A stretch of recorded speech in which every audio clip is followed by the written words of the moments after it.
Okay, so what I was telling you that we have done in the last class interior structure of earth, आंतरिक भाग जो पृथ्वी का है उसमें देखा था हमने कि क्या क्या किस तरीके के अलग अलग पृथ्वी की संरचना है, जिसके अंदर हमने क्रोट के बारे में पढ़ा, मेंटल के बारे में पढ़ा, क्रस्ट के बारे में पढ़ा, भूपर्पटी के बारे में जिसमें हमने देखा था।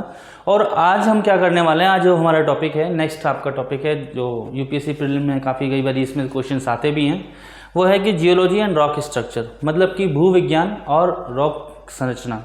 जो आपके चट्टानें हैं उनकी संरचना क्या क्या है, उन चट्टानों को हम कैसे पहचानते हैं, जो भी आपके भूवैज्ञानिक हैं वो कैसे पहचानते हैं, उसमें बहुत तरीके के अलग अलग तरीके हैं। तो भूवैज्ञानिकों को पहचानना आपको ज़रूरी है। भूवैज्ञानिक कैसे पहचानेंगे तो वो भी आपको बहुत ज़रूरी जानना उसके बारे में, ठीक है। तो उनके बारे में भी हम देखेंगे। और आज हम देखते हैं कि इसमें रॉक्स को, जियोलॉजी और रॉक्स, चट्टान और आपकी भूविज्ञान, इनके बारे में क्या क्या बारे हमारे पता हैं, क्या क्या हमारे सिलेबस में है, उसके बारे में हम सब जानकारी लेंगे। तो थोड़ा सा आपको मैं बता दूं कि जो जियोलॉजी की हम जब बात करते हैं, और आप आज क्या पढ़ रहे हैं, आप ज्योग्राफी पढ़ रहे हैं, तो भूगोल के अंदर और भूविज्ञान के अंदर थोड़ा सा अंतर आता है। जियोग्राफी का ही एक पार्ट आता है जियोमॉर्फोलॉजी, भूवैज्ञानिक, ठीक है। तो उसके अंदर आप देखते हो कि जियोमॉर्फोलॉजी और जियोलॉजी में थोड़ा सा अंतर है। जैसे अगर मैं इसमें एक लाइन खींच दूं, ये क्या हो गई, ये आपकी पृथ्वी की भूपर्पटी है, ठीक है, अर्थ क्रस्ट है। अर्थ क्रस्ट के ऊपर जो भी चीज़ें हम पढ़ रहे हैं, इसके अर्थ क्रस्ट के ऊपर जितने भी लैंड फॉर्म्स पढ़ रहे हैं, लैंड्स, जो जितने भी आपकी संरचनाएं हैं, पहाड़ हैं, पर्वत हैं, और आपकी प्लेटूज हैं, ठीक है, पठार बने हुए हैं, कहीं डेजर्ट है, रेगिस्तान है, तो इन सबको जो पढ़ते हैं तो वो किसका पार्ट हो जाता है, वो आ जाता है जियोमॉर्फोलॉजी, ठीक है। जियोमॉर्फोलॉजी किसका पार्ट है, आपका भूगोल का एक पार्ट हो गया। और जब इसके नीचे पृथ्वी की भूपर्पटी जो है, उसके नीचे जो भी चीज़ें पढ़ी जाएंगी, जिसमें कि आपकी चट्टानें हो गई, मुख्य रूप से चट्टानें होती हैं, उन पृथ्वी के अंदर आप नीचे जाते हैं तो जैसे हमने पिछले वाले लेक्चर में पढ़ा भी था कि काफ़ी ज़्यादा तापमान होता है, प्रेशर, दाब होता है काफ़ी ज़्यादा, ठीक है, सुपर इनकम्बेंट लोड पड़ा हुआ होता है, ऊपर की चट्टानों का भार ज़्यादा होता है। तो इन सब की वजह से क्या होता है, उन चट्टान जो बनती हैं, उन चट्टानों के अंदर बदलाव भी काफ़ी आते हैं, ठीक है। जैसे कि अभी हम देखेंगे कि रॉक्स जो बनती हैं, जो चट्टानें बन रही हैं, वो बन कैसे रही हैं, तो इनके बारे में हम पढ़ेंगे। अब बात कर रहे हैं हम जियोलॉजी की। तो जियोलॉजी का मतलब क्या हो गया कि इस भूपर्पटी के नीचे जो चीज़ें हैं, मुख्य रूप से क्या मिलता है आपको देखने को, चट्टानें मिलती हैं, ठीक है, खनिज मिलते हैं देखने के लिए। तो इन चट्टानों को, खनिजों को बारे में पढ़ेंगे और उनको पहचाना कैसे जाता है, वो बहुत महत्वपूर्ण बिंदु है जो कि हमारे आज के लेक्चर में होने वाला है। तो पहले हम ये देखना चाहेंगे कि चट्टानें जो बन रही हैं, चट्टानें वास्तव में क्या है। देखो, एक जो है, एक टुकड़ा, ठीक है, एक टुकड़ा है, किसका टुकड़ा है, ठोस पदार्थ का टुकड़ा है। और वो जो ठोस पदार्थ का टुकड़ा है वो भी कुछ तत्वों का बना हुआ है। तो वो जो तत्व हैं, वो तत्व क्या हैं, उन तत्वों को हम क्या बोलते हैं, खनिज बोलते हैं, ठीक है। तो एक ठोस आकार का टुकड़ा है, इस तरीके का हो सकता है, इसका आकार ऐसे हो सकता है, इसका आकार इस प्रकार का भी हो सकता है, किसी भी प्रकार का ये आकार हो सकता है, तो उसको हम बोलते हैं खनिज।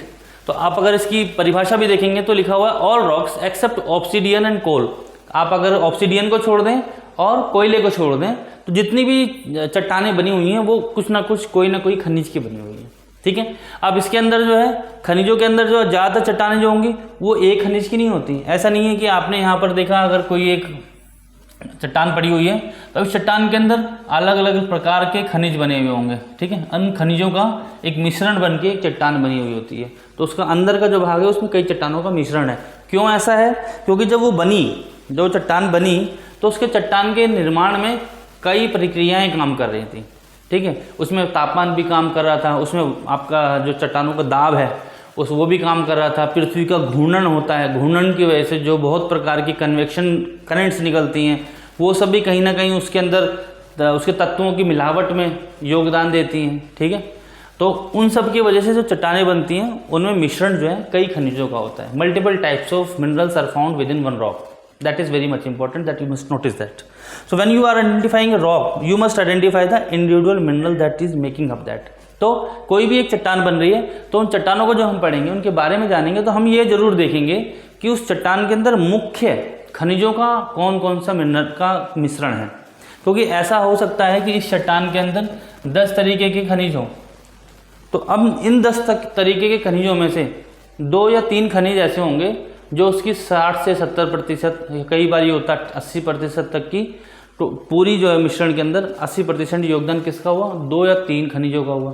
तो हम क्या बोलेंगे कि ये जो खनिज बना है, ये जो चट्टान है हमें जो मिली है, ये जो एक खनिज का एक टुकड़ा हमें मिल रहा है चट्टान के रूप में, वो क्या है? उसके अंदर मुख्य रूप से ये तरीके के खनिज है। और उन खनिजों के पाए जाने की वजह से उसके रंग, उसके रूप, उसके आकार में बदलाव देखने को मिलता है। ठीक है, तो नेक्स्ट आगे देखते हैं क्या है कि जो मिनरल्स हैं, जो खनिज हैं, these are natural occurring. Natural occurring मतलब प्राकृतिक रूप से पाए जाते हैं। कहाँ पाए जा रहे हैं प्राकृतिक रूप से? पृथ्वी के अंदर पाए जा रहे हैं। जब पृथ्वी का निर्माण हुआ, जब बहुत बड़े गैस के जो विस्फोट हुआ ब्रह्मांड के अंदर, उसके बाद जब पृथ्वी ठंडी हुई, उसके ठंडे होने पे जब बहुत सारे अन्य प्रकार के खनिजों का निर्माण हुआ, तो वो क्या हुआ? प्राकृतिक हुआ। तो प्राकृतिक रूप से आपको जो खनिज की चट्टानें देखने को मिलेंगी, और वो क्या होगा? इनऑर्गेनिक सॉलिड्स होगा। इनऑर्गेनिक सॉलिड्स का मतलब क्या हुआ कि उसमें आपको जीवाश्म नहीं पाए जाएंगे। ऑर्गेनिक होंगे जिसमें जीवाश्म मिल रहा है, लेकिन ज़्यादातर चट्टानें जो प्राकृतिक रूप से बनी, पृथ्वी के आरंभ से बनी, उनमें जीवाश्म आपको देखने को नहीं मिलेगा। Those will be inorganic. ठीक है, वो क्या होंगी? आपके प्राकृतिक रूप से जो है अकार्बनिक होंगी, उनमें कार्बन की मात्रा कम होगी। ठीक है, और दूसरा क्या है? उसमें होगा क्रिस्टल लैटिस। लैटिस क्या होता है? जाली। इस प्रकार की कोई चट्टान है, उसमें रूपरेखा बनी हुई है। ठीक है, इसमें क्या हो गया? इस प्रकार का एक अंदर संरचना जो बनी हुई है वो इस प्रकार की हो सकती है। तो क्रिस्टल लैटिस होंगी, उसमें क्रिस्टल की जालियां बनी होंगी, उसमें छोटे छोटे उसके टुकड़े होंगे उसके अंदर, और इस प्रकार से पूरा एक आकार लेके वो चट्टान, एक खनिज बना हुआ होगा। ठीक है ना। तो ये जो बनते हैं, कैसे बन रहे हैं? ये आप देखोगे कि इसमें हमारे पृथ्वी के अंदर कई हजार प्रकार के खनिज हैं, और जो कि पृथ्वी के अंदर काफ़ी देखने को मिले हैं, पाए गए हैं। तो उनमें से क्या है, ज़्यादातर कहाँ मिल रहे हैं हमें? पृथ्वी की भूपरपट्टी में देखने को मिल रहे हैं। जो ऊपर की हमारी अर्थ क्रस्ट है, पूरा ग्लोब है, ये पृथ्वी है। पृथ्वी के अंदर अगर हम देखें तो ये जो पार्ट है आपका, ये क्या है? क्रस्ट है। क्रस्ट मतलब भू परपटी। ठीक है, तो भू परपटी में सबसे ज़्यादा खनिज आपको देखने को मिलेंगे जो पृथ्वी की सतह पर है। ठीक है ना। और इनमें सबसे ज़्यादा आपको क्या देखने को मिलते हैं? जो हैवी हैं, भारी हैं, जो पूरे आयतन की, पृथ्वी के आयतन को जो बनाते हैं, उनमें क्या आपको देखने को मिलता है? प्लाजियोक्लेट मिलता है, क्वार्ड मिलता है, आर्थोक्लेज मिलता है, एम्फीबोल मिलता है, पायरेक्सिन मिलता है, ऑलिवोइन है, कैल्साइट है, बायोटाइट है, और आपका ग्रेनाइट हो गया। ग्रेनाइट पे काफ़ी चीज़ें देखने को मिलेंगी आपको, गार्नेट भी है, और क्ले, मिट्टी। ठीक है, ये सबसे हमारी पृथ्वी का पूरा भूपरपटी बनी हुई है, और पृथ्वी का जो बाहर है वो हमें देखने को मिलता है। अब इसमें जो भी इनका केमिकल फॉर्मूला है, ठीक है, और जो क्रिस्टल लैटिस है, मतलब कि जो उसकी चट्टान की रासायनिक संरचना है, किस किस प्रकार के जैव पदार्थ, अजैव पदार्थ, अजैव हो गया इनऑर्गेनिक, जैव हो गया ऑर्गेनिक। तो अजैव हमें ज़्यादा देखने को मिल रहे हैं अभी, जो प्राकृतिक रूप से चट्टानें शुरुआत में बनी हुई हैं। ठीक है, तो उनके अंदर कैसी रासायनिक संरचना बनी हुई है, उनकी किस किस प्रकार के उसमें खनिज हैं, और आपस में कैसे एक दूसरे के साथ जुड़े हुए हैं, वो केमिकल फॉर्मेशन। और दूसरा क्रिस्टल लैटिस, ये जाल जो है इस प्रकार का बना हुआ है या इस प्रकार का बना हुआ है। ठीक है, या इसमें और भी भिन्न भिन्न प्रकार होते हैं, उन तरीके से जो लैटिस बनी हुई क्रिस्टल की, ठीक है, जाली जो बनी हुई है, उसके आधार पर उस जो खनिज है उसकी एक आपको भौतिक संरचना, भौतिक गुण देखने को मिलेंगे। अब वो चमकदार है, कई बार होता है ना, आपने देखा होगा खनिज के बारे में सुनेंगे तो आपने हीरे के बारे में सुना होगा। हीरा क्या है? हीरा भी तो एक खनिज है। तो हीरे की चमक बहुत ज़्यादा है। सीसा होता है, तांबा होता है, इनकी अलग चमक है। कोई बहुत ज़्यादा मजबूत है, सबसे बोलते हैं ना हार्डेस्ट मेटल या hardest mineral which is found over earth is diamond. तो डायमंड की संरचना कभी आपने अगर पढ़ी हो तो वो इस तरीके से रहती है, आपको देखने को मिलेगी। ठीक है, तो इसकी जो लैटिस है वो किस प्रकार से बनी हुई है?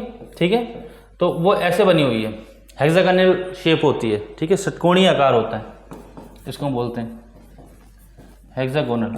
तो क्या होगा, ये बहुत मजबूत हो जाती है। इसकी जो क्रिस्टल लैटिस, जो मैं बात कर रहा था क्रिस्टल लैटिस की, जो ये आपका वर्ड है क्रिस्टल लैटिस, इसको हिंदी में बोलते हैं हम क्रिस्टल की जाली। ये जो है ये एक बहुत मजबूत रूप में बनी है। तो इसकी वजह से क्या हो रहा है? इसकी वजह से एक तो इसकी चमक वो बहुत ज़्यादा हो गई, दूसरी क्या हो गई?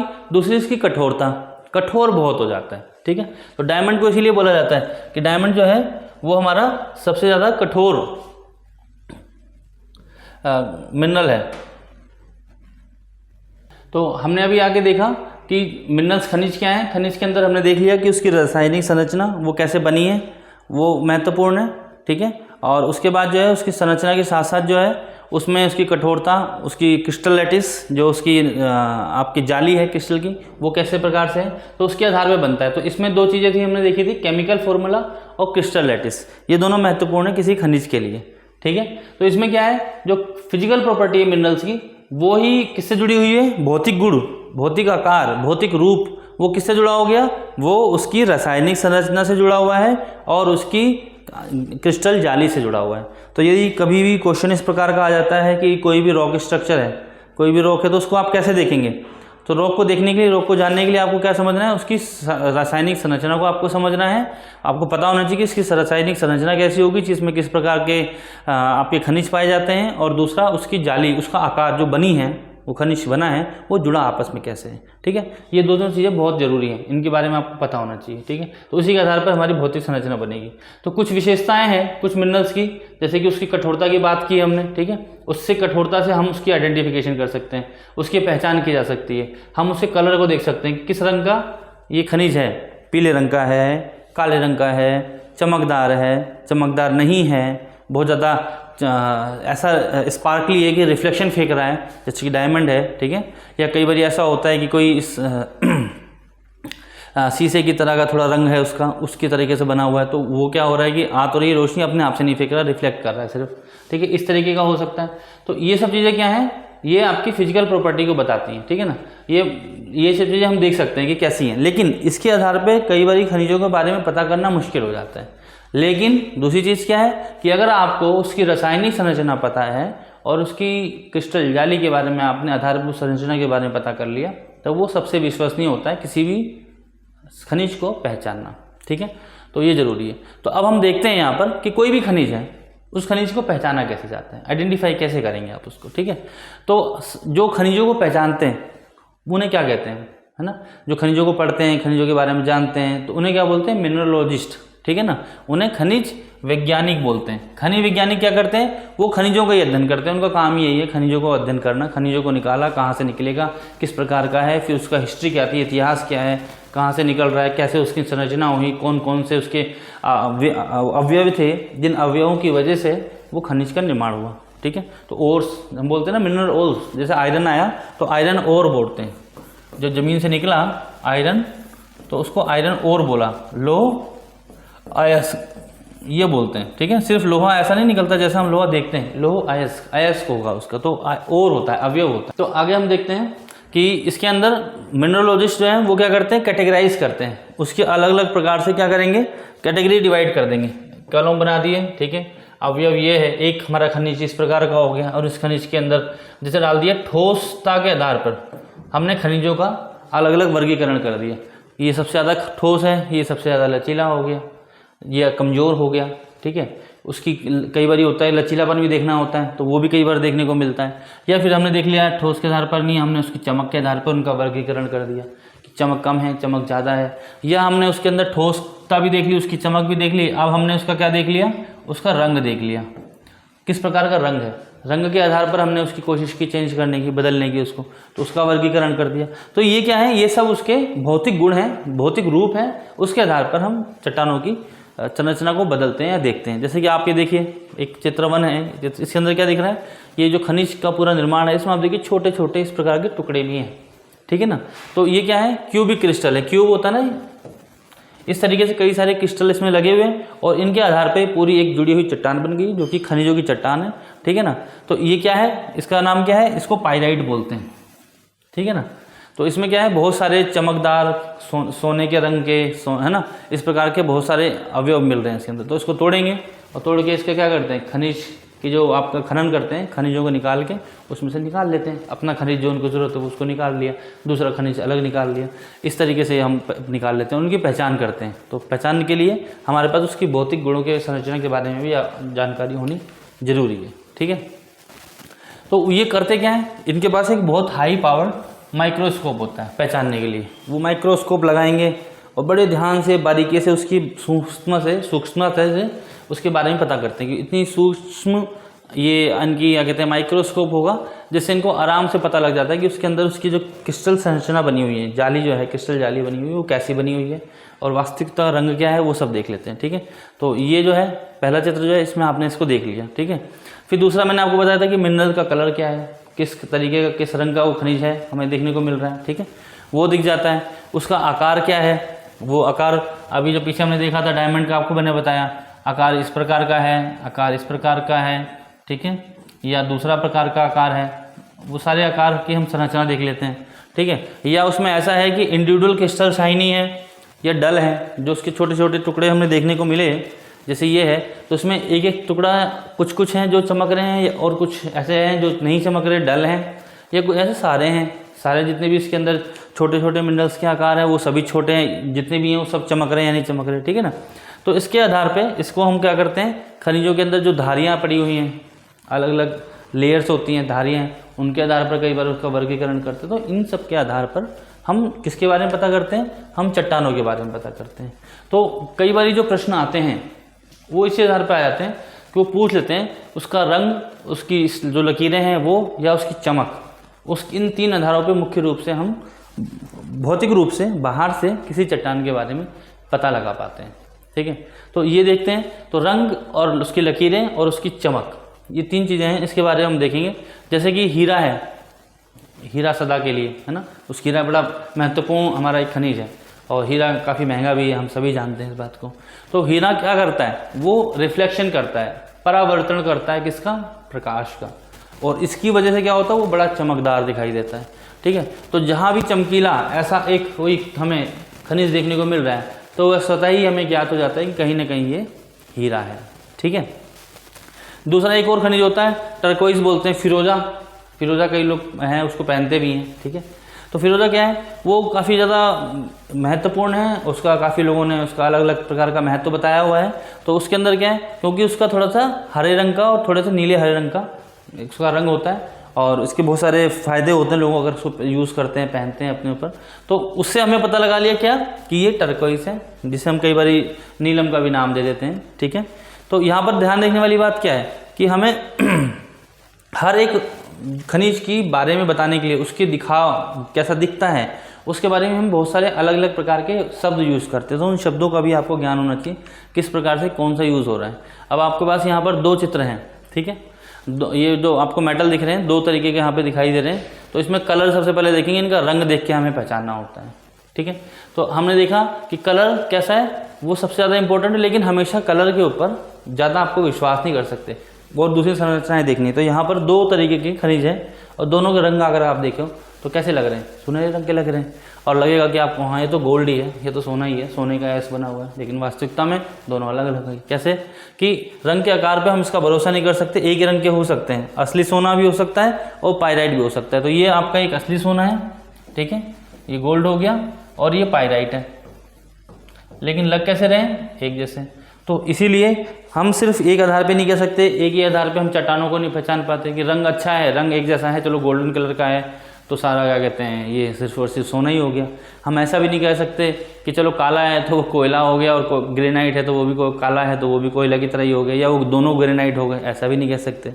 तो रंग के साथ साथ हमें क्या देखना है, हमें उसकी धारियों को भी देखना होगा, ठीक है, उसके रूप को भी देखना होगा, वो भी हमें देखना होता है। अभी आप एक आपके पास सामने एक और दो चित्र हैं, देखिए दो अलग अलग प्रकार के अलग से आपको खनिज देखने को मिल रहे हैं।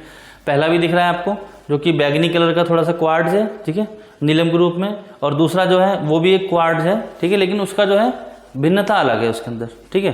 तो यहाँ पर क्या हो रहा है कि कुछ मिनरल्स ऐसे हैं अलग अलग कलर में होते हैं लेकिन फिर भी एक जैसे ही होते हैं। पिछले वाले हमने फिगर में क्या देखा था कि रंग एक है लेकिन खनिज दो प्रकार के हैं, यहाँ देख रहे हैं कि खनिज एक है लेकिन रंग दो प्रकार हैं, ठीक है। तो ऐसा भी हो सकता है कि रंग अलग अलग हो लेकिन खनिज एक जैसा ही। इसके कई रंग आते हैं, कई सारी शेड्स होती हैं, तो उस शेड्स के आधार पे हम उसकी कीमत को कई बारी बना लेते हैं, ठीक है। तो कलर के बारे में, कलर जरूरी है, कई बारी मददगार होता है किसी भी खनिज को पहचानने में, लेकिन हमेशा नहीं होता, ये बात का ध्यान रखना है।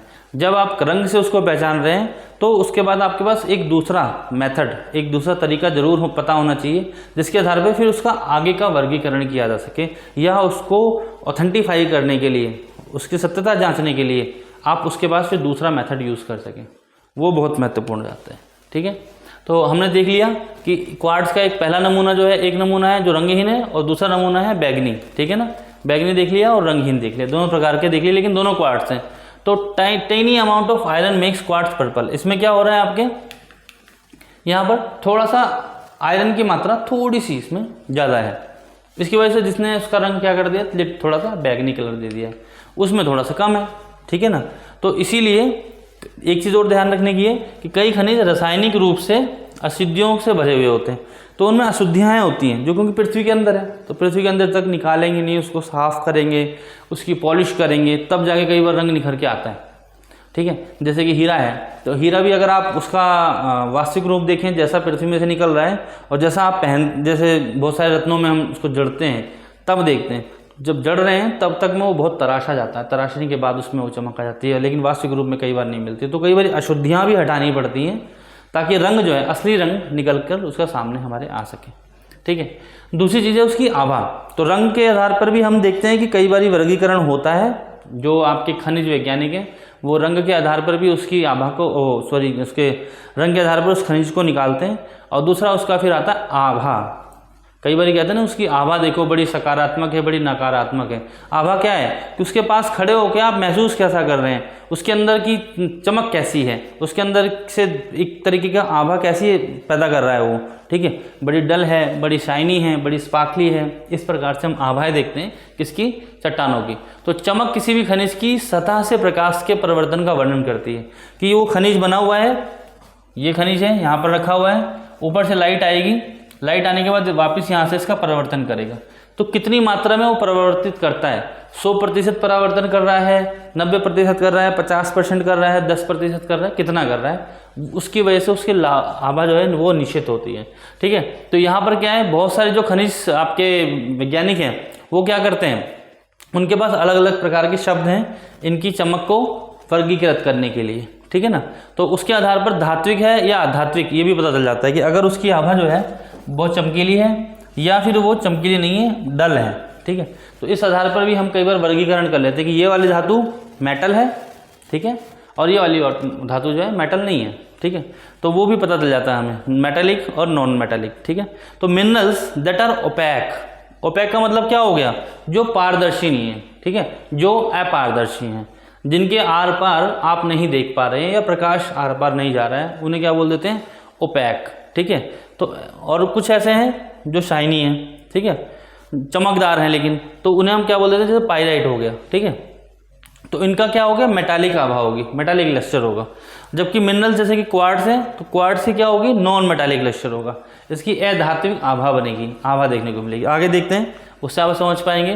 तो lustre is the how the surface of minerals reflect light, कि कितना किसी भी धातु की जो सतह है उस सतह से प्रकाश का कितना परावर्तन हो रहा है, उस परावर्तन के आधार पर हम उसके खनिज की पहचान करते हैं। और ये रंग जैसी चीज़ नहीं है, बल्कि इसीलिए चमक को रंग से अलग करना महत्वपूर्ण हो जाता है। रंग अलग चीज़ है, हो सकता है कि कोई रंग इसका डार्क हो, ठीक है, काले के कलर के आसपास हो, लेकिन फिर भी वो चमकदार हो, ऐसा हो सकता है। आप ग्रेनाइट को देखिए, वो चमकदार रहती है, ठीक है ना। ग्रेफाइट को देखिए, पेंसिल के अंदर ग्रेफाइट यूज होता है, उसको आप देखें, उसमें चमक बनी हुई है, ठीक है, लेकिन फिर भी जो है वो आपका रंग उसका दूसरा है, रंग भले काला हो सकता है, डार्क हो सकता है, ठीक है।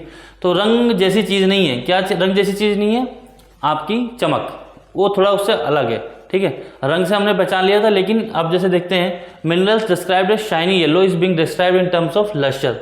शाइनी येलो पीले कलर का है, लेकिन पीला कलर मतलब चमकदार पीला कलर, तो वो शाइनी येलो। तो इसमें हमने क्या किया, इसके अंदर इस शब्द में हमने इसके रंग को भी जोड़ दिया, ठीक है। यहाँ रंग है और यहाँ पर क्या देखने को मिल रहा है, यहाँ पर इसकी आभा है, तो आभा और रंग शाइनी येलो, तो दोनों का आधार ले लिया हमने, सिर्फ और सिर्फ रंग नहीं लिया, रंग के साथ उसकी आभा भी ले ली, और इसके आधार पर हम उसका क्या कर रहे हैं, भौतिक वर्गीकरण करते हैं, ठीक है। तो चमक के लिए मानक नामों में कई बार हम यूज़ करते हैं कांच, मोती, रेशमी, चिकना, सुस्त, डल जिसे बोलते हैं, हल्के कलर का, मध्यम, है ना। तो पहले से ही निर्धारित करना अक्सर उपयोगी होता है कि इस खनिज में धात्विक चमक है या धात्विक चमक नहीं है। ये दोनों चीज़ें हमें देखनी बहुत ज़रूरी है, ठीक है। तो यहाँ पर देखते हैं जो मेटालिक लस्टर है, मेटालिक लक्ष्यर धातु, धातु के बारे में आपको पता होगा जरूर, जैसे लोहा है तो धातु है, ठीक है ना। तो इस प्रकार से उसकी जो चमक होगी वो धात्विक चमक होगी। तो धात्विक चमक का मतलब क्या हो गया, पॉलिश मेटल, जो कि धातु की तरह चमकता हो। कभी आप चांदी को देखें चमकता है ना, सोने को देखें चमकता है ना, लोहा भी हमारा अगर उसको स्टेनलेस स्टील अगर आप देखते सुनते होंगे तो चमक आती है ना उसके अंदर। तो ये जो धातु की तरह जो चमकदार होगा उसको हम धात्विक चमक बोलते हैं, ठीक है। तो जैसे कि आप देखें पॉलिश्ड पीस ऑफ मटेरियल्स होते हैं, क्रोम है, आप देखें क्रोम की कई बार कहते हैं गाड़ियों पे क्रोम की पॉलिश होती है, गाड़ियों के पीछे आगे कई बार साइड पे देखिए तो सिल्वर कलर की कुछ पट्टी लगी हुई होती है, तो उनमें क्या क्रोमियम लगा दिया, क्रोम, ठीक है, वो चमक रहा है, क्या है, धातु था वो, उसकी धातु की चमक उसके ऊपर आ गई है, ठीक है। स्टील है, अभी स्टील के बारे में मैंने बात की आपसे, फॉलो आप, ठीक है। टाइटेनियम हो गया, तांबा हो गया, ठीक है, तो ब्रास है, ठीक है, तांबा है, तो इन सब की क्या कर रहे हैं ये लोग, किस प्रकार की चमक दे रहे हैं, मेटालिक लक्ष्यर दे रहे हैं, धात्विक आभा इनमें से निकल रही है, ठीक है। और जबकि दूसरा क्या होता है, कई बार अधात्विक चमक होती है, तो कांच की चमक सबसे आम बात है। तो कांच की चमक क्या हो रही है, वह अधात्विक चमक है। इसका मतलब है कि वो खनिज की सतह पर कांच की तरह प्रकाश को दर्शाती है, कि उस पर कांच की तरह उस पर किसी प्रकाश का आवरण आया, उस प्रकाश से फिर वो परावर्तन किस प्रकार का हो रहा है, उसके आधार पर वो अधात्विक खनिज कहलाता है, ठीक है। तो अब इसमें हमें अगर फेल्ड्स्पर को पहचानना है, फेल्ड्स्पर क्या हो गया, खनिज हो गया। अब फेल्ड्स्पर को पहचानना है तो क्या करना होगा, क्या देखना होता है हमें कि उसकी कैसी पर्ली लश्यर है, किस प्रकार का, मोती की तरह उसमें चमक होगी। ऐसा कोई खनिज होगा जिसमें मोती की तरह चमक होगी तो वो हमें पता चल जाएगा कि ये फेल्ड्स्पर होगा, ठीक है। तो उसकी चमक, उसकी आभा कैसी हुई, पर्ली लश्यर, ठीक है, मोती की तरह उसकी चमक। इसी प्रकार से पर्ली लश्यर का मतलब क्या हो गया, सबटल इरिडेंस और colour play in the reflected light, मतलब कि वो थोड़ा थोड़ा सा सूक्ष्म इंद्रधनुषीय तरीके का उसमें रंग दिखा रहा है, ठीक है ना, थोड़ा सा रंगीन पना है उसके अंदर, कलर है अलग अलग प्रकार के, जैसे मोती प्रतिबिंबित करता है उसी प्रकार से फेल्ड्स्पर भी प्रतिबिंबित कर रहा होगा अलग अलग प्रकार के रंगों को, तो वो हमारा फेल्ड्स्पर कहलाएगा, उसमें पर्ली लश्यर है जैसे मोती के अंदर होता है। उसी प्रकार से रेशमी, कई बार कहते हैं रेशमी चमक है उसके अंदर, रेशम होता है, रेशमी कभी आपने कपड़े देखे होंगे, तो रेशम में किस प्रकार की एक चमक देखने को मिलती है, अलग प्रकार की एक चमक होती है, आभा जो है वो उसकी अलग प्रकार की होती है, ठीक है। तो सिल्की, उसको कह दिया हमने सिल्की मतलब सिल्क की तरह चमकदार, रेशम की तरह चमकदार, ठीक है। कई एक वर्ड आता है इसमें ग्रीसी लश्यर, ग्रीस, साइकिल में ग्रीस लगाते हैं, मोटरसाइकिल में कई जगह ग्रीस देखी होगी आपने, वो ग्रीस तो है लेकिन कहीं ना कहीं उसकी भी एक चमक है। तो ऐसी चमक वाले खनिज यदि हमें कहीं दिखते हैं तो उनको हम क्या बोल देंगे, ये ग्रीसी लश्यर है, ग्रीस की तरह इसमें थोड़ी थोड़ी सी चमक है, तो ग्रीसी लश्यर वाले हो जाएंगे। तो कई बार क्या होता है कि जैसे उस ग्रीस को आप ठोस कर दो, कहीं हार्ड हो गई कई बार, तो वो क्या कहलाएगा, सोलिडिफाइड बेकन ग्रीस, तो उसका नाम दे दिया है। तो ये क्या है, अलग अलग नाम है, ठीक है ना। हमने पर्ली लश्यर देख लिया, हमने इसके अंदर सिल्की रिफ्लेक्शन देख लिया, सिल्क लाइक शीन देख लिया, और ग्रीसी लश्यर देख लिया, सोलिडिफाइड बेकन ग्रीस देख लिया, ठीक है ना। तो ये सब कुछ शब्द हैं जिनके आधार पर आभाओं का वर्गीकरण होता है और आभाओं के आधार पर हम खनिजों का वर्गीकरण कर लेते हैं, ठीक है। तो इसीलिए जो इस चमक को पहचानना, आभा को पहचानना तुरंत नहीं हो जाता, इसके बारे में थोड़ा अध्ययन करना पड़ता है, थोड़ा अनुभव लेना पड़ता है। कई प्रकार के विभिन्न खनिजों को आप सामने रखेंगे, उनको देखेंगे, पहचानेंगे, माइक्रोस्कोप का आप सहारा लेंगे, उससे उसकी बारीकियां जानेंगे, तो धीरे धीरे अभ्यास के साथ आप उसकी चमक के आधार पर उसको बता देते हैं। कभी आप जाइए किसी स्टोन या जेम डीलर के पास, जो जेम्स देते हैं अलग अलग प्रकार के, तो आप देखिए उनको बोल दीजिए पन्ना चाहिए या उनको नीलम चाहिए, तो नीलम में कई बार क्या आता है, नीली आती है, एक नीलम आता है अलग से, वो देखेंगे आपको नीले से, लेकिन उनमें अंतर होगा। तो जेम डीलर थोड़ा सा उसको पहचान लेगा कि असली आभा इसकी किस प्रकार की होती है, और उसके आधार पर उसकी वो पहचान करने की कोशिश करेगा, ठीक है। तो ये याद रखना है यहाँ पर कि जो लश्यर है वो किससे, रंग से अलग है, ठीक है। उसकी आभा जो है, जो चमक है वो रंग से अलग होती है, ठीक है, और उसके आधार पर उसका वर्गीकरण होता है। फिर बहुत सारे हमारे पास अधातु के तरीके की चमक भी हैं, और उनका चमक होती कैसी है, ये तो हमने धातुओं की चमक देखी है अभी, धातु प्रकार की, अधातु की भी देखने को मिलती है। तो इनकी जैसे 6 टाइप है, नॉन मेटालिक की 6 प्रकार की अधातु चमक हो गई। एक होता है लश्यर, आभा कैसी हो गई, जो उसकी दिखावट है, सामने हमें देखने को मिल रहा है, ठीक है। फिर कड़ा, मतलब कि बहुत मजबूत है या नहीं है, ठीक है, उसकी चमक दिख रही है। स्पार्कली है, स्पार्कल होता है ना, जैसे साड़ियों में या कई बार चमकीली बिंदी लगी हुई, चमकीली कहीं पड़ी हुई होती है, साड़ी वगैरह में भी देखने को मिलेगी, तो उसकी किस प्रकार से स्पार्कली चमक होती है। अर्थी, अगर मिट्टी की तरह है, मिट्टी तो मतलब मिट्टी कैसे होगी, चिकनी मिट्टी हो, कई बार आपने देखी होगी कभी, तो उसकी जो चमक आ रही है वो अर्थली होती है, ठीक है ना। तो पृथ्वी की तरह डल होगा, उसमें चमक नहीं होती, सब सोख लिया तो चमक नहीं पैदा कर रहा, उसके प्रकाश का परावर्तन वहाँ पर नहीं हो रहा ज़्यादा। परले हो गया, मोती की तरह चमक वाले हैं। ऐसे रेजिनस होते हैं जो रेजिन की तरह, ठीक है। एक ट्री से पेड़ का रस जो होता है, उसकी जो बाहर छीलने का जो होता है, छीलते हैं, उसका जो रेजिन निकल रहे हैं उसके तरीके का हो गया, ठीक है। सिल्की हो गया, रेशमी हो गया। विट्रियस हो गया, कांच की तरह है लेकिन वो बेजान है, बट हाँ कांच की तरह है, उसमें भी हल्की अपनी एक चमक है, ठीक है। तो इस तरीके से अलग अलग प्रकार की धातुओं का हम वर्गीकरण करते हैं, चट्टानों का वर्गीकरण करते हैं। यहाँ पर 3 प्रकार के आपको खनिज देखने को मिल रहे हैं, ठीक है। आप इनको देखिए और समझिए। तो यहाँ पर पहला वाला क्या है हमारा, ये है डायमंड, ठीक है, हीरा बोलते हैं उसको। तो हीरा क्या है, इसका एक एडामेंटिक लश्कर है, मतलब कि बड़ा ठोस एक प्रकार का अडिग तरीके की चमक है इसके अंदर, ठीक है। जबकि क्वार्ट्ज से है, ये भी चमकदार है, लेकिन इसकी चमक जो है इसकी तरह नहीं है।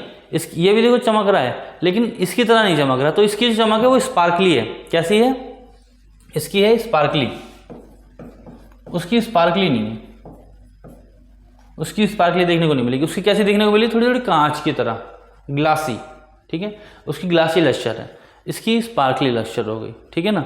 और वो जो लास्ट में आपको देखने को मिल रहा है वो सल्फर है। सल्फर में देखो हल्की चमक देखने को मिल रही है, लेकिन वो चमक जो कैसी है वो रेजिनस है, ठीक है, रेजिनस लश्कर हो गई। जो आपकी एक प्रकार का जो उसकी रस निकल रहा है पेड़ का, उसकी जो छील होती है ऊपर की जो परत छीली, तो उसमें से जो कई बार उसका पानी निकलता है उसमें से, उस प्रकार की जो एक रसीली तरीके का जो एक चमक है या रसीली प्रकार का उसका दिखावट जो देखने को मिल रही है, जो फिजिकल अपीयरेंस है उसका, वो फिजिकल अपीयरेंस इस प्रकार का होता है। तो इस प्रकार से हम अलग अलग चमक के आधार पर हमने क्या किया, हमने धातुओं का या अधातुओं का वर्गीकरण किया, ठीक है। फिर आता है इसके अंदर स्ट्रीक, धारी। धारियाँ क्या हो गई कि वो क्या हो रहा है उसकी, जैसे कि आप देखिए स्ट्रीक क्या है, वो एक मिनरल पाउडर है, ठीक है। जो मिनरल है, जो धातु है, उसका जो चूरा हो गया पाउडर के रूप में, उस पाउडर के रूप में होने के बाद हम वो कितना महीन है कितना महीन नहीं है, ठीक है, उसमें कितनी सतहें बन रही हैं, लेयर्स बन रही हैं, वो कहीं ना कहीं उसकी स्ट्रीक्स को दिखाता है, ठीक है। तो स्ट्रीक क्या है, ये मोर रिलायबल प्रॉपर्टी है, ये काफ़ी विश्वसनीय होती है किसको पहचानने में, क्योंकि ये धातुओं को पहचानने में सबसे ज़्यादा ये होती है विश्वसनीय, क्योंकि ये क्या होगी, ये जल्दी ख़त्म नहीं होगी, हटती नहीं है, जो है वो तो प्राकृतिक रूप से उसकी स्ट्रीक्स बनी हुई हैं। रंग का अंतर आ सकता है, रंग बदल भी जाता है समय के साथ साथ, आभाव में भी अंतर आ जाता है, शुद्ध है या अशुद्ध है धातु है, शुद्धता और अशुद्धता के बाद उसकी रंग में, उसकी आभा में, उसकी चमक में अंतर आ सकता है। स्ट्रीक में जल्दी अंतर नहीं आता है, ठीक है। तो minerals that are same colour may have different colour streaked, many minerals such as quartz do not have any streaks. तो कई प्रकार के इनमें क्या हो रहा है, एक ही रंग के खनिजों में अलग अलग प्रकार की लकीरें देखने को आपको मिल सकती हैं, ठीक है। उसमें आभाएं उसमें अलग अलग प्रकार की हो सकती हैं, अलग अलग धारियाँ हो सकती हैं, कुछ ऐसा चमकदार, कुछ कम चमकदार, इस प्रकार का हो सकता है। रंगों में उसके अंतर आ सकता है, तो उसमें सतहें अलग अलग सतहें हो सकती है, ठीक है। जैसे क्वार्ट्ज है तो पूरा एक जैसा दिखता है, उसमें कुछ नहीं, अगर क्वार्ट्ज रखा हुआ है आपके पास, इधर भी एक जैसा, इधर भी एक जैसा, इधर भी एक जैसा, इधर भी एक जैसा, पूरा का पूरा ये आपका कैसा दिख रहा है, आपको वैसे ही दिख रहा होता है, ठीक है। तो आपको इसको देखना होगा, to check the streak scrap the mineral across the unglazed porcelain plate. आप उसको रखिए बिना काटे हुए एक चीनी मिट्टी के बर्तन के प्लेट में, और उसको फिर खुरचोगे तब भी एक जैसा दिख रहा है, तो क्या है, इसका मतलब क्वार्ट्ज है। क्वार्ट्ज चारों तरफ से एक जैसा है, लेकिन हो सकता है कि जैसे आपका हीरा है, ऊपर से गंदा है, अशुद्ध है, जब निकाला आपने उसको, वो पॉलिश किया, रगड़ा, बाद में चमकदार हो गया, तो मतलब क्या हुआ कि उसके अंदर स्ट्रीक्स डिफरेंट हैं, ठीक है। तो yellow gold pyrite has blackish streak, जो आपका पीले सोने का पायराइट देखने को मिलता है, उसकी स्ट्रिक्स क्या होती हैं, उस काली लकीर की होती हैं, तो ठीक है। उससे हमें पता चल जाता है कि उसके अंदर सोना नहीं है। सोना होगा तो क्या होगा, पूरी एक तरीके से आपको गोल्डन दिखेगा, खुरचने के बाद भी गोल्डन निकल के आ रहा है, पायराइट में ऐसा नहीं निकल रहा। तो कहीं ना कहीं उससे हम कई बार पता लगा लेते हैं कि ये धातु किस प्रकार की है, ठीक है। फिर डेंसिटी भी जो है वो बहुत ज़्यादा इम्पॉर्टेंट है, उसका डेंसिटी को आप बोल सकते हैं उसका घनत्व। ठीक है, घनत्व क्या होता है? घनत्व होता है विभिन्न प्रकार की जो सामग्री, जो मिनरल्स के अंदर जो पड़ी हुई सामग्री आपस में जुड़ी कितनी साथ में, कितनी घनत्व के साथ जुड़ी हुई हैं। ठीक है ना, कितना भार उनमें था जब वो बनी, तो जिसकी वजह से उसके जो कण थे वो कण आपस में जुड़ गए। जितने ज़्यादा आपका घनत्व होगा जिस समय पे वो धातु बनी होगी, उनका जो कण थे वो कण आपस में जुड़े, उतनी मजबूती से जुड़ गए, कण छोटे हो गए, उसका फ़र्क पड़ता है। ठीक है, तो इस प्रकार से डेंसिटी को जो है वो हमें पता लगा देती है कि डेंसिटी और उसका जो टोटल वॉल्यूम है वो कैसा है। तो हो सकता है कई, जैसे आप कहानी सुनी होगी बचपन में कि एक बार एक धोबी था, वो क्या करता था कि अपना उसके पास कोई रुई लेके आता था धुलने के लिए, साफ़ करने के लिए लेके साफ़ करके ले जाता था। तो अलग अलग कई बार वो अलग अलग अपने सामान को लेके जाता था, नदी के अंदर जाता था, नदी को पार करके चला जाता था। एक बार उसने गधे ने सोचा कि मैं भी शॉर्टकट अपना लूँ, उसके ऊपर रुई का भार रखा और वो नदी में चला गया। और फिर जब नदी में गया तो सारी रुई ने पानी सोख लिया, तो फिर वो गया तो निकल ही नहीं पाया, इतना भारी हो गया। तो क्या हुआ कि रुई हो सकता है इतनी बड़ी हो, ठीक है, बहुत बड़ी है, लेकिन हल्की होती है। ठीक है, तो क्या हो गया, उसका जो आपका टोटल जो पूरा क्या कहते हैं द्रव्यमान आयतन है, आयतन तो बहुत बड़ा है। ठीक है, लेकिन घनत्व क्या है, घनत्व कम है इसका। आपस में जो रुई के जो कण हैं वो उतने मजबूती से जुड़े हुए नहीं होते हैं। ठीक है, तो आयतन बड़ा हो सकता है, घनत्व छोटा होगा, हल्का होगा, तो इसकी वजह से उसका भार हल्का देखने को मिलता है। ठीक है, तो जो मास है, mass is a measure of amount of matter in the object. एक ऑब्जेक्ट है, कोई चीज़ है, उसके अंदर कितना मैटर, कितनी अमाउंट में, कितने भार में, कितनी सामग्री, कितनी चीज़ें, कितनी पदार्थ उसमें हैं। ठीक है, तो इतना बड़ा है, इसके अंदर कितने पदार्थ हैं, इस मात्रा में पदार्थ पड़े हुए हैं, वो क्या बताएगा, वो उसका द्रव्यमान बताएगा। ठीक है, तो यहाँ पे आप देखेंगे कि एक वस्तु जितनी जगह घेरती है उसका वर्णन उसके आयतन से किया जाता है। तो जगह तो घेर रही है, लेकिन उसका आयतन कितना है, वॉल्यूम, वो देखना होता है। ठीक है, स्फेरिक उसका आपने बाहर से देख लिया कितना है, लेकिन उसका वॉल्यूम उसको बताएगा। तो किसी वस्तु का घनत्व उसके द्रव्यमान पर और आयतन पर निर्भर करता है। ठीक है ना, तो किसी उसका घनत्व कितना होगा, जितना छोटा है, बड़ा है, तो उसका घनत्व कैसे निकलेगा, वॉल्यूम और मास के आधार पर। ठीक है, तो जैसे कि पीने के ग्लास में पानी का घनत्व उतना ही होता है जितना स्विमिंग पूल में समान आयतन है पानी का। तो यहाँ पर घनत्व पानी का है तो पानी का एक जैसा रहेगा, लेकिन हाँ ये हो सकता है कि पानी का घनत्व और किसी दूसरे खनिज का घनत्व या किसी और दूसरे पदार्थ का घनत्व, उनमें अंतर हो सकता है। ठीक है, तो किसी भी पदार्थ का विशिष्ट गुरुत्व उसके घनत्व की तुलना में पानी के घनत्व से किया जाता है कि उसका जो विशिष्ट गुरुत्व है, उसका ग्रेविटेशनल जो आपका डेंसिटी है, ग्रेविटी ऑफ सब्सटेंस है, कितना भार उसके अंदर आ रहा है, कितनी आपके गुरुत्व निकल के आ रहा है, वो पानी के आप घनत्व से हिसाब से मापते हैं कि उससे ज़्यादा है, उससे कम है, उससे कितना ज़्यादा है, उससे कितना कम है, पानी का हम आधार मान लेते हैं। तो substances that are more dense have higher specific gravity, जिनकी क्या हो रही है, ज़्यादा घनत्व निकल के आ रहा है, पानी के घनत्व से ज़्यादा आ रहा है, तो उनको हम बोल देते हैं they have higher specific gravities.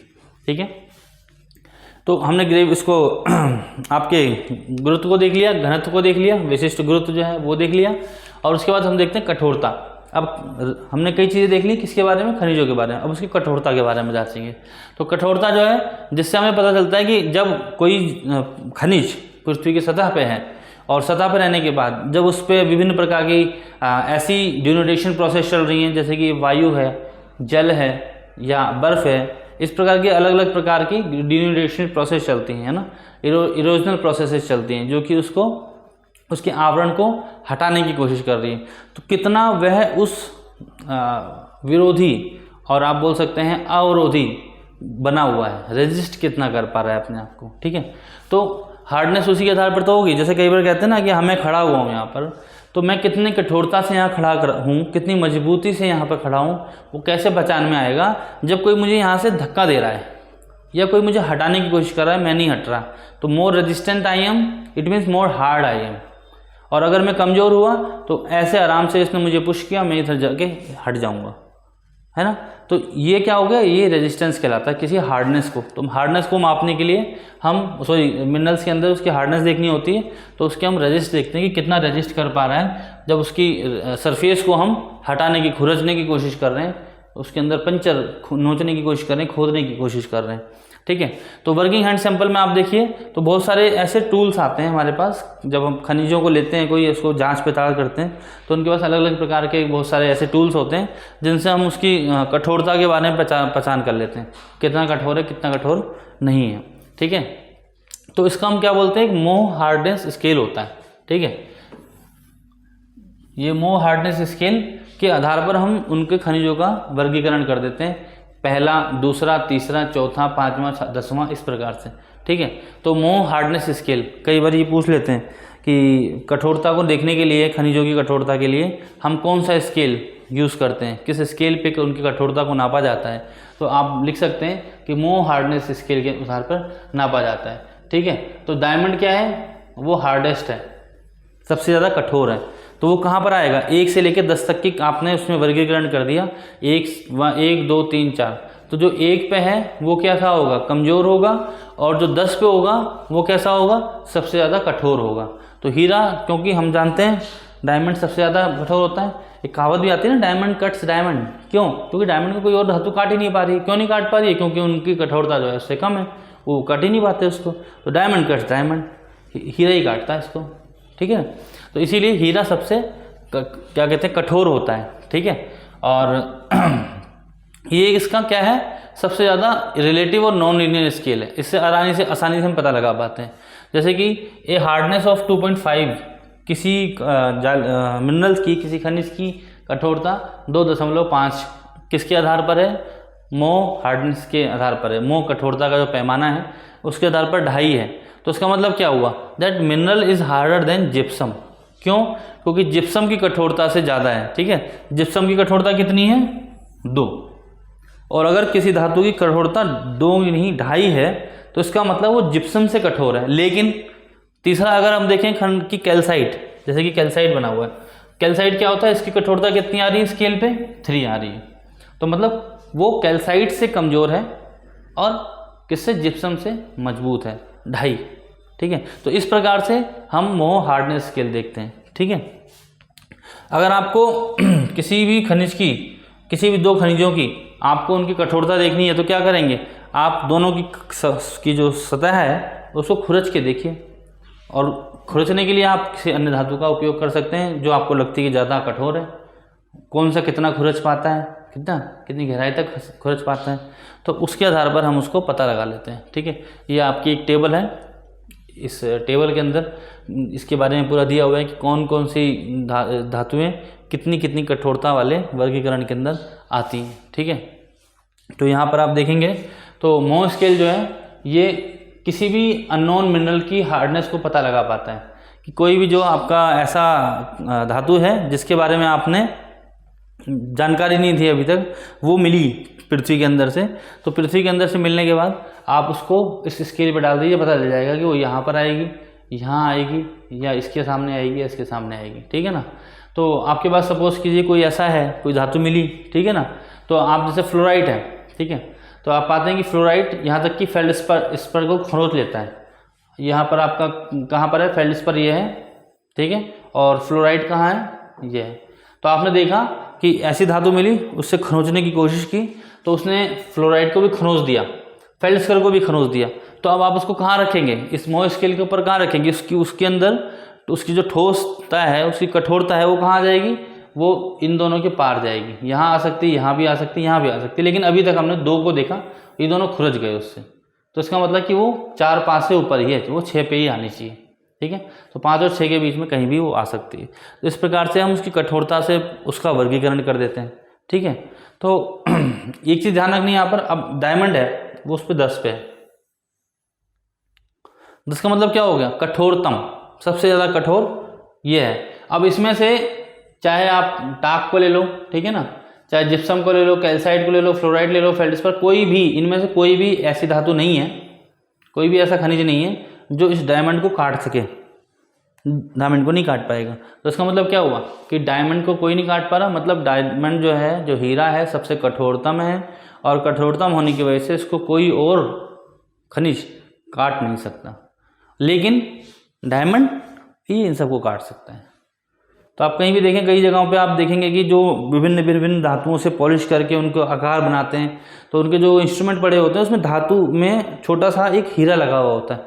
कभी आप शीशे वाली दुकानों पे जाके देखें, शीशा है ना, तो उसको क्या देखेंगे आप, वहाँ पर भी उसमें उनके पास कटर जो होगा उसका, उसमें छोटा सा बहुत महीन सा हीरा लगा हुआ होगा उसके अंदर, वो हीरे से काट रहे हैं उसको, आराम से हीरा सबको काट दे रहे हैं, क्योंकि वो खुद में इतना मजबूत है, हार्ड है। ठीक है, तो इसके आधार पर भी हम चट्टानों का वर्गीकरण करते हैं। इनको याद कर लेना, ये ज़रूरी है आपको याद रखनी, ठीक है ना।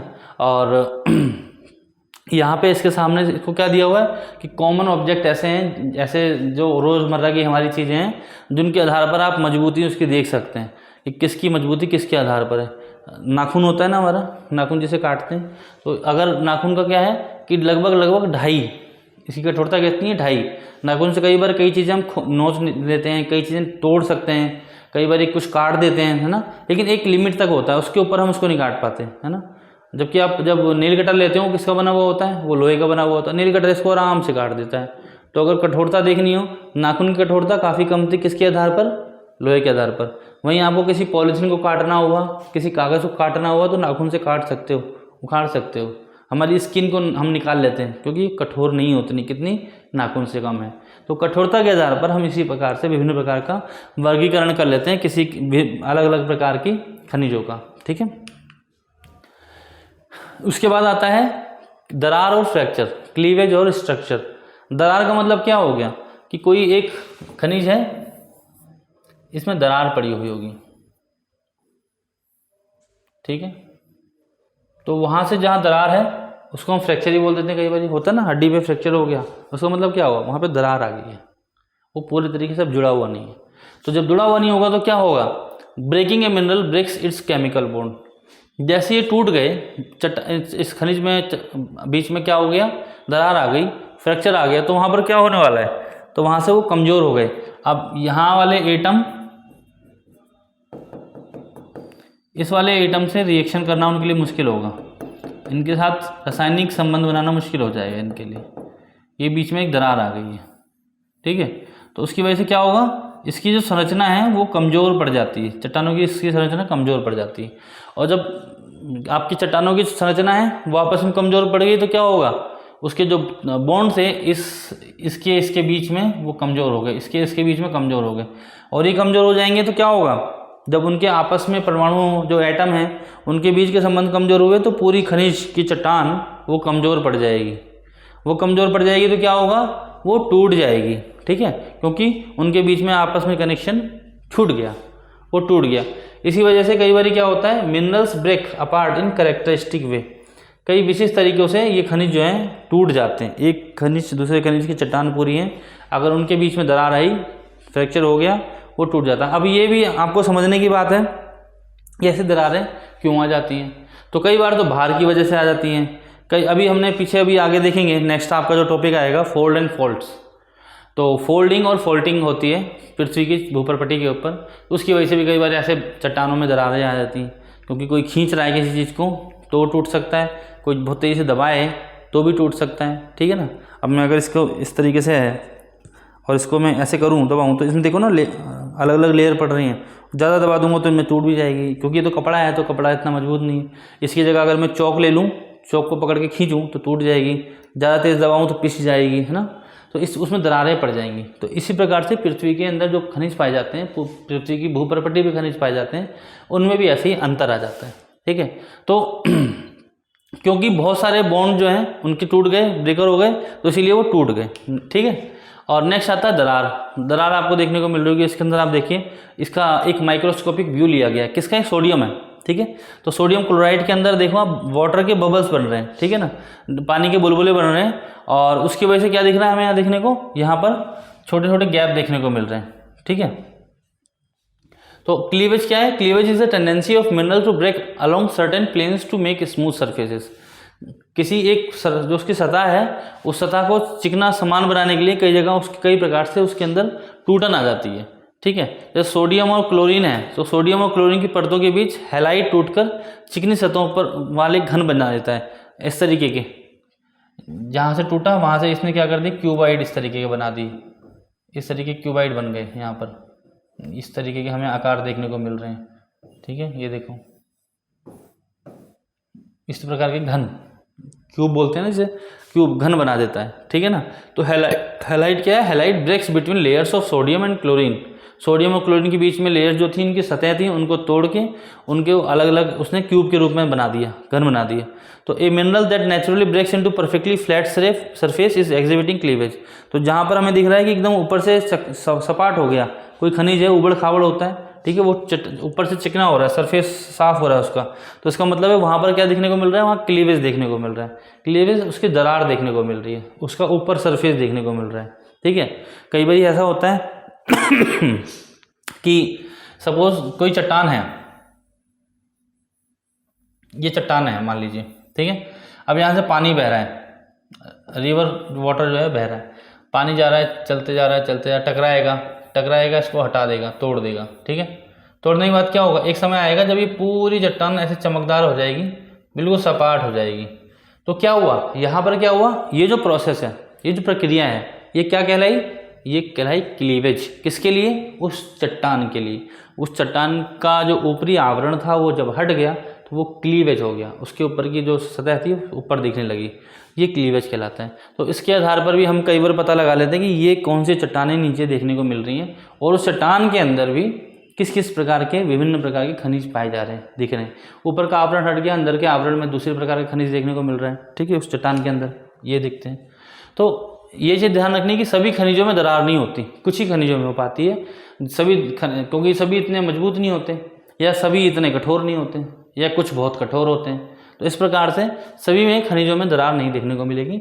एक दरार क्रिस्टल जाली में कमजोरी की दिशा को प्रतिनिधित्व करती है। दरार किस में आती है? कहते हैं जो परिवार मजबूत है, जो समाज मजबूत है, उसे कोई तोड़ नहीं सकता। क्यों नहीं तोड़ सकता? क्योंकि समाज मजबूत है तो उसमें दरार नहीं आएगी, क्योंकि उसके जितने भी एटम हैं, वो परिवार है, परिवार के 5 लोग हैं, 5 लोग एक साथ मजबूती से जुड़ रहे हैं, तो उनमें दरार नहीं है। दरार नहीं है तो मजबूत बने हुए। जहाँ दरार आई, सपोज कि एक ने इसको ऐसे कर, कोई एक अलग चला गया, कोई एक अलग चला गया, तो अब क्या हो रहा है यहाँ पर? इसको कोई पकड़ के तोड़ सकता है, हटा सकता है।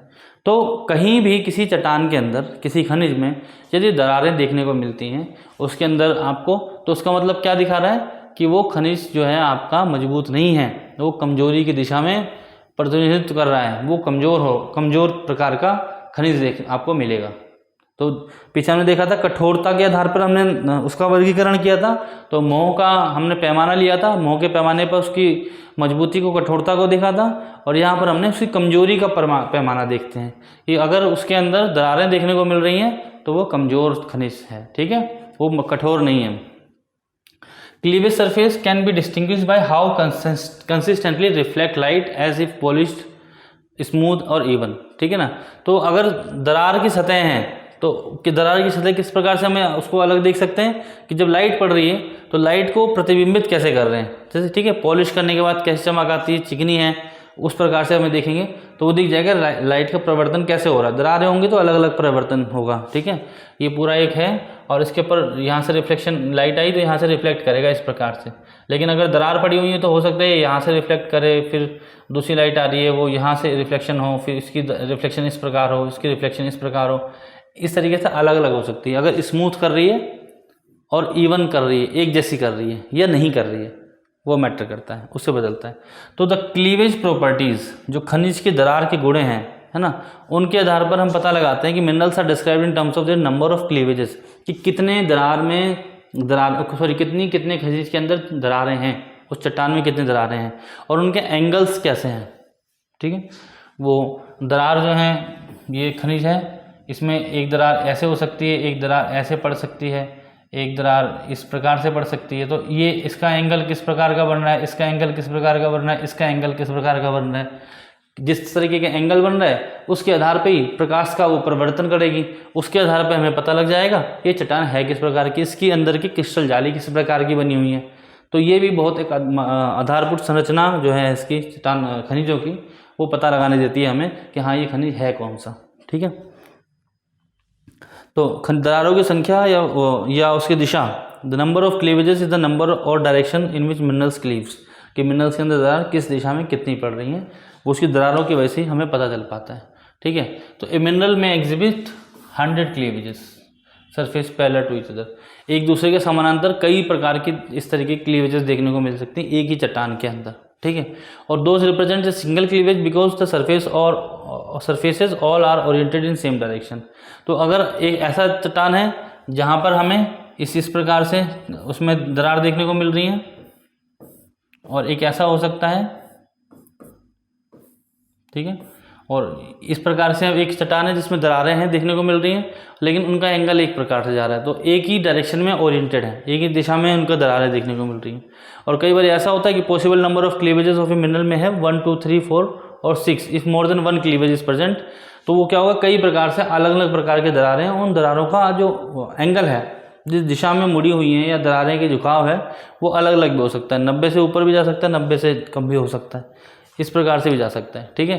तो जो दरार है, जैसे आप इन चट्टानों को देखिए, तो ये एक रफ डायमंड है, ठीक है, तो उसकी ऑक्टाहेड्रल क्लीवेज दिखा रहा है। यहाँ पर देखिए आप इस दरार को, कई सारी इसमें सतह में है बनी हुई, ठीक है। तो यहाँ पर आप देखें, ये पूरी जो बनी हुई है इसकी किस तरीके का इसका संरचना को दिखा रहा है हमें, ऑक्टाहेड्रल क्लीवेज ऊपर का देखने को आपको मिल रही है, ठीक है ना। तो ये जो है, जो मिनरल का क्लीवेज है, वो क्या करता है, hold the mineral up to beneath a strong light and move it around, ठीक है, आसपास से घुमाएगा उसको, उसके अंदर की दूसरी प्रकार की प्रकाश के पक्षों को हमें शो करने के लिए, दिखाने के लिए ये हमारे सामने रहेगा।